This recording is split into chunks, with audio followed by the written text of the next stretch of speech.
রমজান মুসলমানদের জন্য খুবই গুরুত্বপূর্ণ মাস। এই মাসে আল্লাহ তাআলা তার বান্দাদের জন্য রহমতের দরজা খুলে দেন। রোজা রাখা ইসলামের 5টি স্তম্ভের একটি।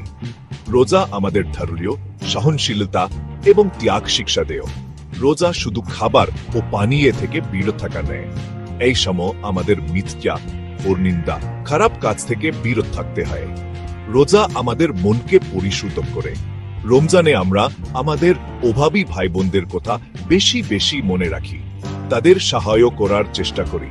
রোজা আমাদের আল্লাহর কাছে ক্ষমা প্রার্থনা করতে শেখায়।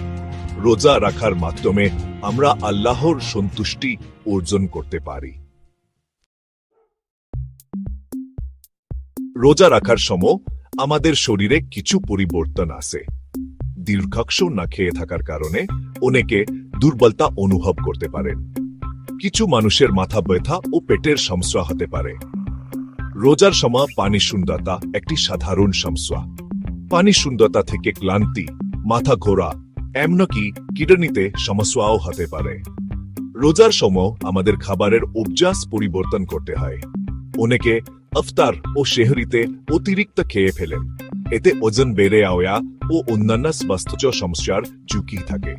তাই রোজা রাখার সময় স্বাস্থ্যের প্রতি বিশেষ খেয়াল রাখা গুরুত্বপূর্ণ। রোজা রাখার সময় সুস্থ থাকার জন্য কিছু বিষয় মনে রাখা গুরুত্বপূর্ণ। সেহরিতে পুষ্টিকর খাবার খেতে হবে, যেমন ভাত, রুটি, ডাল, মাছ, সবজি, ফল ইত্যাদি। ইফতারিতে একসাথে অনেক খাবার না খেয়ে কিছুক্ষণ পরপর কিছুটা খাবার খাওয়া ভালো। পানি পান করতে হবে বেশি বেশি। রোজার সময় ধূমপান থেকে বিরত থাকতে হবে।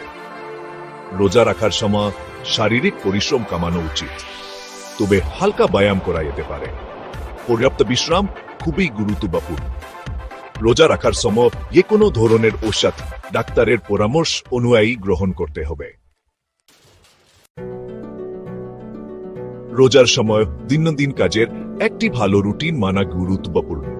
সেহরির জন্য ভোরবেলা ঘুম থেকে উঠতে হবে। সেহরিতে পুষ্টিকর খাবার খাওয়ার জন্য যথেষ্ট সময়ও রাখতে হবে। দিনের বেলা শারীরিক পরিশ্রম এড়িয়ে চলতে হবে। পর্যাপ্ত বিশ্রাম নিতে হবে। ইফতারের আগে কিছুক্ষণ বিশ্রাম নিতে পারলে ভালো হয়। ইফতারের পর নামাজ আদায় করে হালকা খাবার খেতে হবে। রাতে পর্যাপ্ত ঘুম খুবই গুরুত্বপূর্ণ।